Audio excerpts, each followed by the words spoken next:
My parents sold my car to fund my sister's luxury vacation, so I bought the car back in front of them and walked away.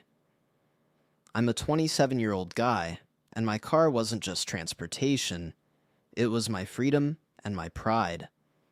I worked 2 jobs for years just to afford it, every extra penny going into repairs, gas, and keeping it spotless. That car wasn't flashy, just a modest, reliable sedan, but to me, it was everything. After late shifts and long weekends, sliding into the driver's seat felt like a reward I had earned for myself, a quiet testament that hard work still mattered.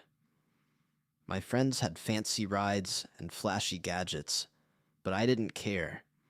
What mattered was mine, and I had earned it. No shortcuts, no handouts.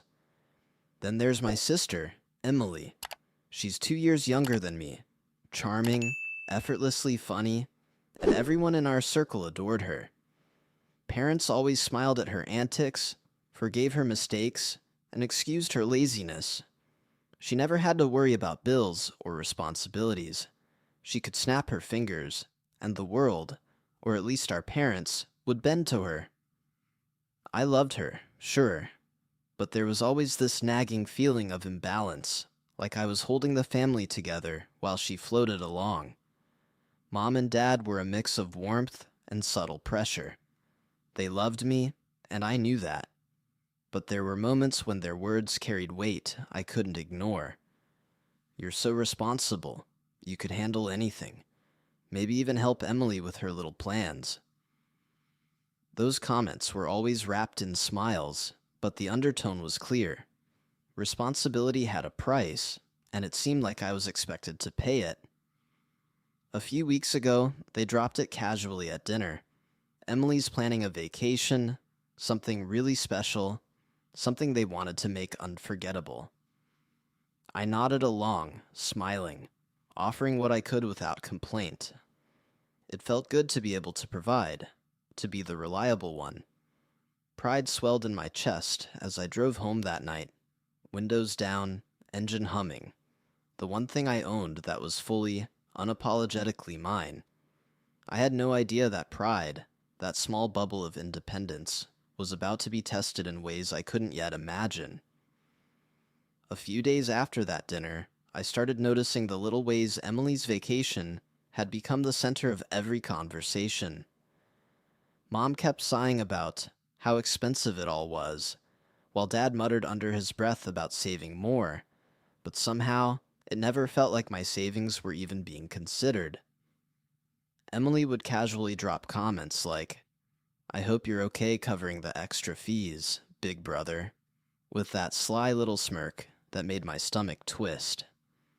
I laughed it off at first, telling myself she was joking, that maybe I was being too sensitive. But deep down, I could feel the irritation simmering, a growing knot I couldn't ignore.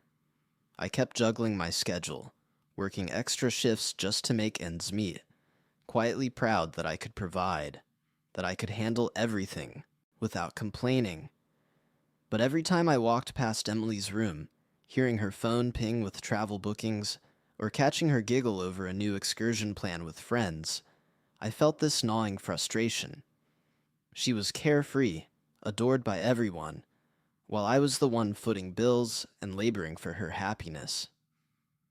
"You're always so responsible," Mom said again that night, almost fondly.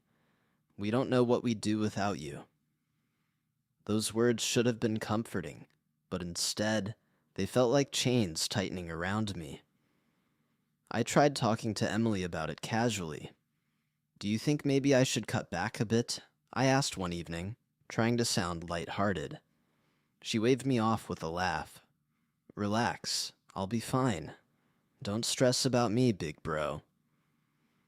But the ease of her dismissal felt like a slap, like my concerns didn't matter at all. Later that night, I overheard Mom and Dad whispering in the kitchen, glancing toward my bedroom as if I wasn't there. They weren't talking about bills. They were talking about funding Emily's trip, casually mentioning plans that didn't include me. I lay in bed staring at the ceiling, heart sinking, realizing this wasn't just about helping. They were taking, expecting me to silently give without question. And yet, I told myself I was doing the right thing, proud of being the responsible one, unaware that the first real betrayal was already in motion. I woke up that Saturday morning, ready to take my car out for a quick drive, my usual ritual to clear my head after a long work week. But when I opened the garage, my stomach dropped. The car was gone, empty. Nothing but the echo of tires on concrete and the faint smell of motor oil lingering in the air. I froze, disbelief washing over me. "Where's my car?" I asked aloud, voice shaky. Mom appeared at the doorway, smiling that practiced, gentle smile she always used when she wanted something from me. "Oh, we sold it," she said casually, as if mentioning the weather. My head spun. Sold it? To who? Why? My voice cracked despite my attempt to stay calm. Dad chimed in, shrugging. "It's for Emily's trip, son. She needed something special. We figured you could manage without it for a while." I felt my chest tighten, a combination of shock, anger, and humiliation bubbling inside me. You just decided to sell my car? Without even asking me?" I couldn't believe the audacity. Emily peeked around the corner, grinning like she had just won a game. "It's for me, big brother. Don't worry, you'll survive," she said, with that smug, effortless charm that always made me feel small. I tried to reason with them, voice shaking but firm. "This car isn't just a car. It's mine. I worked for it, saved for it.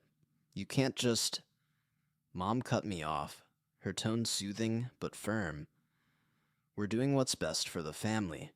You'll understand someday." I wanted to scream, to throw something, but I didn't. I couldn't. Instead, I stood there, silent, tasting betrayal like bitter iron on my tongue. The engine's absence echoed louder than any words. They had taken what symbolized my independence and given it to someone else without hesitation. That day, I realized something my parents had never let me forget. Responsibility for them meant sacrifice, and sometimes sacrifice came at the cost of your dignity. And as I walked away from the empty garage, my hands shaking, I knew this was just the beginning. The days after my car was sold were hell. Every time I left the house, I had to rely on buses or friends' rides, and each trip felt like a reminder of what I'd lost. Mom would casually ask if I needed anything, always with that soft, almost innocent tone that made me doubt myself. "Are you okay walking to work, honey? We can lend you some money for a cab if it's too far." I hated that she could guilt me with such calm, measured words. Dad wasn't much better. He'd pat my shoulder and mutter, "We're just looking out for the family. You understand, right?" But it wasn't concern. It was control, and it made my blood boil. Emily, of course, thrived in the chaos she'd indirectly created. She'd post pictures from her trip, sunsets, fancy meals, expensive excursions. Each notification on my phone was like a punch to the gut. "Look, big brother, isn't this amazing? I wish you were here," she'd text. Emojis everywhere, all innocence and charm. I wanted to reply, to tell her how unfair it all felt, but every word I imagined sounded weak. I realized nobody, not even Emily, was going to validate my feelings. I tried talking to Mom again, hoping to reach some sense of reason. "I worked for that car. It was mine." "Don't you think you should have asked me first?" I asked one evening, trying to keep my voice steady. She sighed, brushing back a strand of hair. "We thought you'd understand. You're responsible. You can handle disappointment. It's just for Emily." Her words were gentle, but each syllable felt like a knife, carving away at my pride. Walking through my empty garage that night, I felt a mix of humiliation, rage, and helplessness. I had always been the reliable one, the one who made sacrifices without complaint. And yet here I was, sidelined while my family celebrated Emily's indulgence. Something had to change. I couldn't just sit there and let this continue. Little did I know, the first real step toward taking back what was mine and delivering the reckoning my parents deserved was already forming in my mind. After a week of stewing in frustration, I realized talking wasn't going to get me anywhere. Every time I tried, Mom's soft, guilt-laden words and Dad's casual dismissal left me drained and defeated. But sitting around feeling sorry for myself wasn't going to fix anything either. I started thinking, if I couldn't convince them with words, maybe I could take control another way. I spent hours online, looking up the dealership where they'd sold my car, checking listings, comparing prices. My heart thumped every time I saw the make and model. It felt like a breadcrumb trail leading me back to my independence. At work, I became hyper-focused, saving every extra dollar, cutting corners, skipping nights out. Friends noticed my mood shift. "You look tense, man. What's going on?" one of them asked. I forced a smile. "Just some family stuff," I muttered, knowing no one could understand the mix of betrayal and pride twisting inside me. Every notification of Emily's vacation photos now felt like fuel to a fire. She didn't even realize she was my motivation. I had to prove, in some way, that I wouldn't be pushed around. I started mapping out a plan, small at first. Gather the money, find the car, and reclaim it without letting them stall me. I even imagined pulling up in front of the house, keys in hand, just for them to see me take back what was mine. The thought made my chest tighten and my stomach churn, not from fear, but from anticipation. I was terrified, sure, because this would be a direct confrontation. But the idea of walking away with my car, of finally asserting myself, felt worth every bit of anxiety. That night, lying in bed, I pictured the moment vividly. Emily frozen in shock, Mom and Dad scrambling for excuses. I smiled faintly, heart racing. I didn't know exactly how it would play out, but I knew one thing. I wasn't going to sit back and be their punching bag any longer. Something had to give, and soon. I finally got a lead on the car. After a few calls and a little digging online, I discovered it hadn't vanished into some distant buyer's garage. It was sitting at a local dealership, waiting for a new owner. My heart raced, a mix of relief and excitement that I could hardly contain. The listing even included photos. My car, slightly dusty but unmistakably mine, gleaming under the fluorescent lights. I could practically hear the engine purr, calling me back. I called the dealer, trying to sound casual, but my voice cracked with barely suppressed excitement. "Is the, sedan, a silver one, still available?" I asked, my hands shaking. The dealer chuckled, clearly used to eager buyers. "Yeah, it's here. Someone tried to haggle yesterday, but it's yours if you want it." Those words hit me like a wave. Just like that, the possibility of taking it back became real.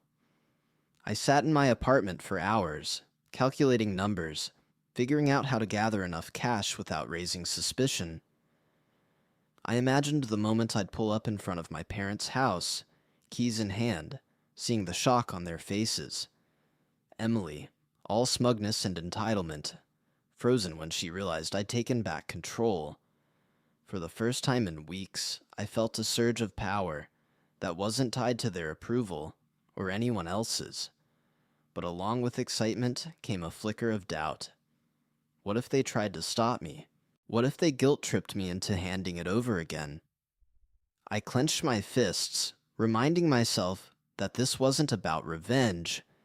It was about reclaiming what was mine, a small victory in a family that had always demanded too much. That night, I couldn't sleep. I kept picturing the driveway, the look on their faces, the taste of vindication just within reach. I knew I had a chance, A real one, to shift the balance. But taking it would mean walking straight into the tension I'd been avoiding for so long. The next few days were a blur of spreadsheets, late-night shifts, and quiet sacrifices. I had to scrape together every spare dollar, cutting out lunches, skipping nights with friends, even postponing bills I could handle later. Each coin I counted felt like a step closer to justice, like I was reclaiming my dignity $1 at a time. The dealer had been patient, holding the car for me, but I knew I couldn't wait forever. Every hour spent hesitating was another hour they could manipulate or guilt me into abandoning the plan. Emily continued flaunting her vacation online, completely oblivious. "Look at this view, big brother. Wish you were here."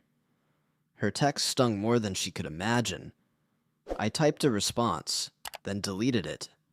No words could convey the mix of anger, pride, and satisfaction I was building quietly. I realized the car wasn't just about transportation anymore. It was the symbol of every sacrifice they'd taken for granted. Taking it back meant standing up for myself, finally drawing a line I refused to let them cross. Mom and Dad, meanwhile, kept their usual routines, completely confident I wouldn't act. "He's so responsible," Mom would sigh to Dad. "He'll never cause a scene." Each comment felt like a challenge, an unspoken dare that I now welcomed. I imagined their faces when I finally walked back into that garage with the keys in my hand. Emily's smug little grin would falter, and the sense of power I'd felt slipping from my hands for weeks would return in one decisive moment. By the third night, I had the exact amount I needed, tucked away, ready to retrieve the car.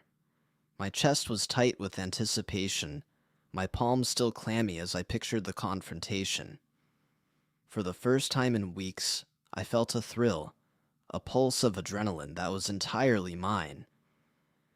They had underestimated me, assumed I'd always comply, and I was about to prove them wrong, in a way they couldn't ignore. But even as excitement coursed through me, a small voice whispered that this was just the beginning, and the real test was yet to come. The morning I decided to act, my stomach was in knots. I had the cash hidden in my jacket pocket, the car waiting at the dealership, and a plan forming in my head, like a movie storyboard.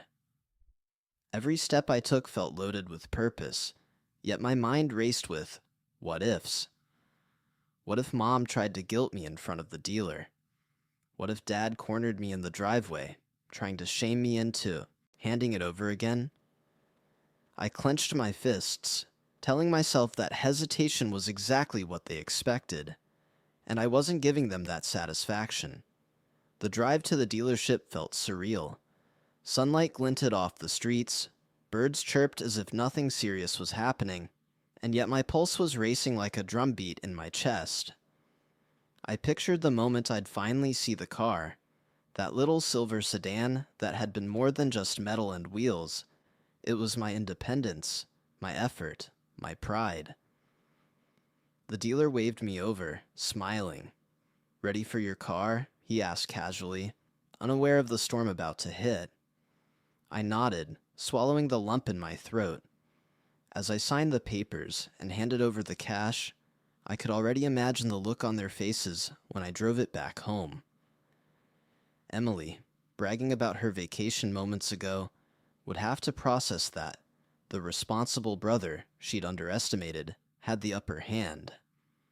My mind ran through every word, every reaction, every moment of smug surprise I wanted to savor. By the time I pulled out of the dealership, the engine hummed under me like a heartbeat, and a rush of triumph coursed through my veins. But I knew the real confrontation hadn't happened yet. It was waiting at home, on the driveway, where years of favoritism and betrayal had stacked up. One wrong move, one hesitation, and everything I'd worked for could slip away. I gripped the steering wheel tighter and exhaled slowly, feeling the thrill of power and the weight of what was about to unfold. The moment I reached the house, nothing would ever be the same. I pulled into the driveway, engine humming like a victorious anthem.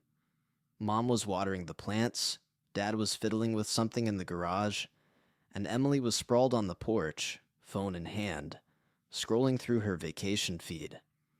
I stepped out, keys in my hand, and for a moment, time seemed to freeze. Their eyes lifted slowly, confusion flickering into shock. "This is mine," I said, voice calm but edged with steel, holding up the keys.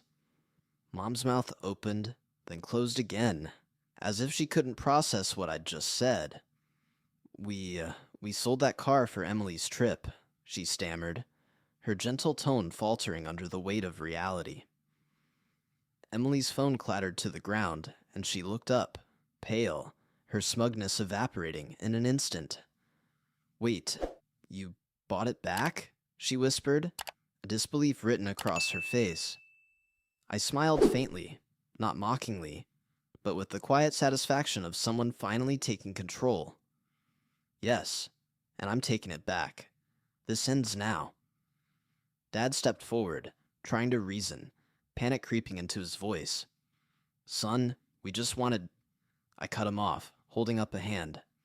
"No, you wanted to take what was mine, and now it's back where it belongs." The silence that followed was deafening. The neighbors across the street peeked out, curious at the unusual tension in our usually quiet driveway. Emily's jaw dropped, the realization of her privilege and my resilience sinking in. I climbed into the driver's seat, feeling the leather under my palms, the engine's steady vibration under my body. As I started the car, I didn't say another word. I didn't need to. The look on their faces said it all: shock, guilt, and a tiny begrudging respect. I backed out slowly, savoring the moment, knowing I had finally reclaimed more than a car. I'd reclaimed my voice, my independence, and my dignity in one decisive, unforgettable act. And as the driveway receded behind me, I realized something vital. Standing up for yourself is sometimes the only way to make people see your worth.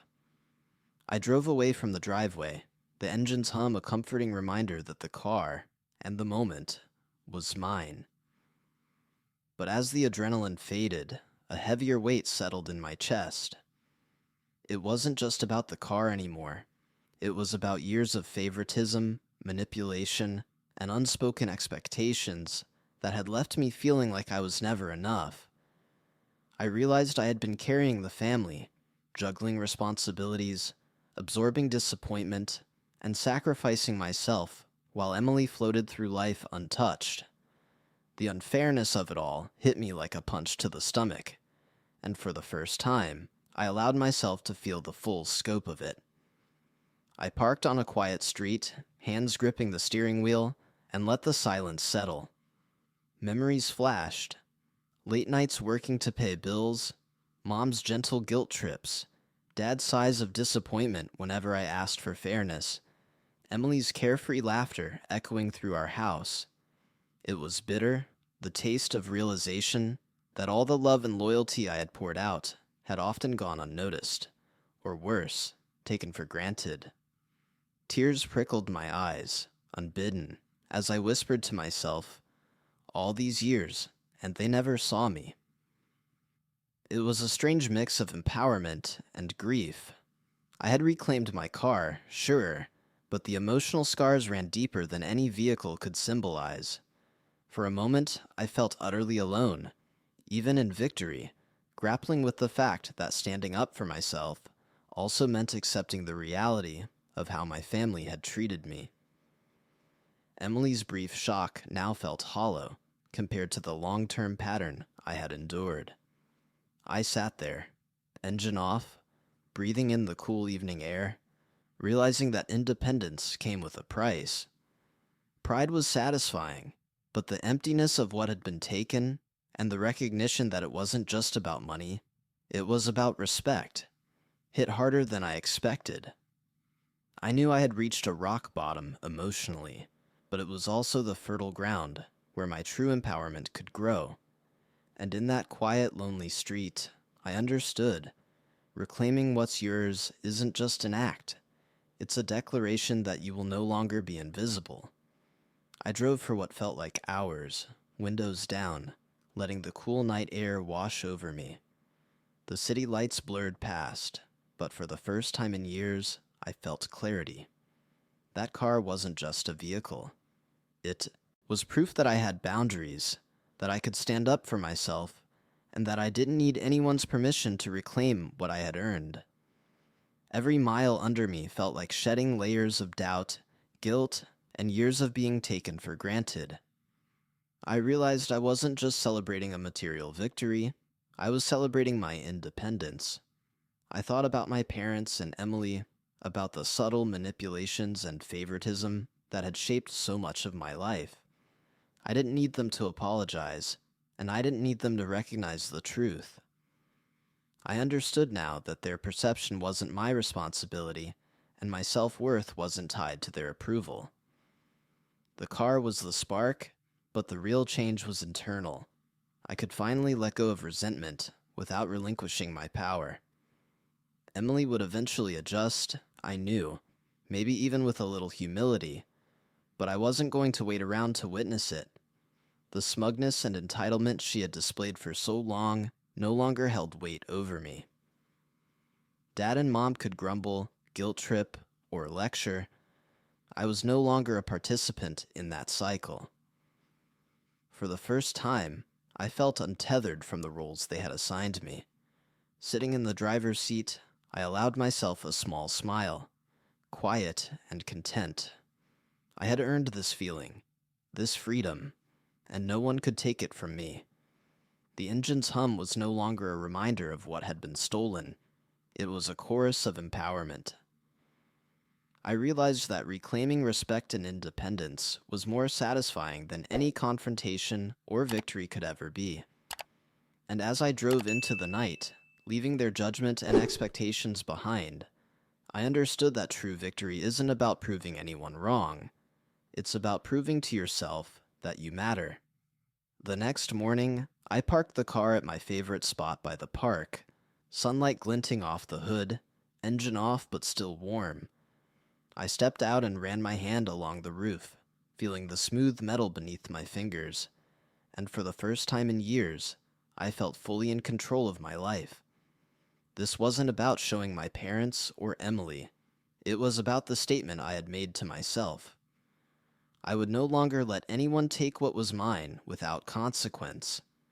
Every sacrifice, every long night at work, every moment of frustration had led to this quiet, unshakable victory. I thought about my parents, how they had unknowingly trained me to always comply, to always put others first. But now, their words held no power. I could forgive them, or not, but either choice would be mine, unburdened by guilt or expectation. Emily might still pout or complain, but her reaction no longer mattered. I had drawn a line, one that couldn't be crossed. Walking around the car, I imagined the driveway one last time. The stunned looks, the awkward apologies that might never come, the realization that I wasn't someone to be pushed around. The car symbolized far more than freedom. It was my voice, my respect, my independence made tangible. Sitting behind the wheel, I felt the engine vibrate beneath me like a heartbeat in sync with my own. As I drove away slowly, the familiar streets rolling beneath me, I allowed a smile to spread across my face. I wasn't seeking revenge. I wasn't trying to punish. They would feel the impact in the quietest, most profound way possible. I had taken my life back. The balance had shifted, not through anger, but through calm, decisive action. And with every mile, the driveway, the whispers, and the expectations faded behind me. I realized that sometimes the strongest statement you can make isn't shouting, it's walking away, fully intact, finally free, and completely unshakable.